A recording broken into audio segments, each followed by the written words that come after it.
વડોદરા કાસામાલા ગેંગની તપાસમાં ખુલાસો, ગેંગના 5 સાગરીતો 12 દિવસના રિમાન્ડ પર છે। કાસામાલા ગેંગે 10 વર્ષમાં 164 ગુનાઓ આચર્યા।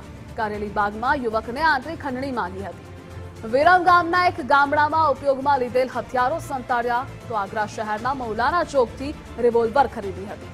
પોલીસે ડાયરી અને હથિયારનો કબજો લેવા કાર્યવાહી હાથ ધરી।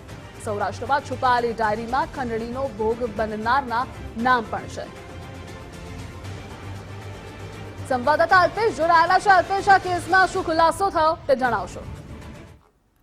શહેર પોલીસ દ્વારા આજે કાસામાલા ગેંગ વિરુદ્ધ છે તેમની ગુજસીટોક હેઠળ ગુનો નોંધીને ધરપકડ છે તે કરવામાં આવી હતી। જોકે આ જે ગેંગના 5 સાગરીતો છે તેમના 12 દિવસના રિમાન્ડ પર મંજૂર થયા છે। આ જે કાસામાલા ગેંગ છે તેમણે છેલ્લા 10 વર્ષની અંદર 164 થી પણ વધુ ગુનાઓ છે તેમને અંજામ આપ્યો છે। સાથે સાથે આ લોકોએ ખંડણી ઉઘરાવવાનું પણ કામ કરતા હતા અને આ ખંડણીના ભોગ બનનારાઓના જે નામો લખેલી ડાયરી છે તે સૌરાષ્ટ્રમાં જે તેમના ઓળખીતા છે તેમના ઘરમાં અનાજની કોઠીમાં છુપાવી હોવાની વિગતો પણ સામે આવી છે।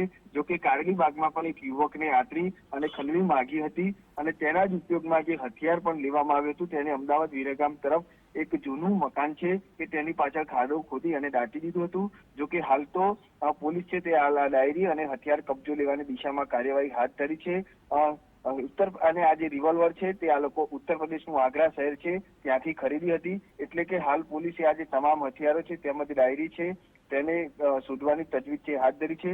ડાયરી કબજે કર્યા બાદ પણ અન્ય ગુનાના ભેદ ઉકેલાય તેવી શક્યતાઓ દેખાઈ રહી છે। જોકે હાલ આ જે તમામ આરોપીઓ સામે ગુજસીટોકનો ગુનો નોંધી અને પોલીસે રિમાન્ડ પણ મંજૂર કર્યા છે અને રિમાન્ડની અંદર પણ અનેક ખુલાસાઓ થઈ શકે છે। જી ધ્રુવિશા।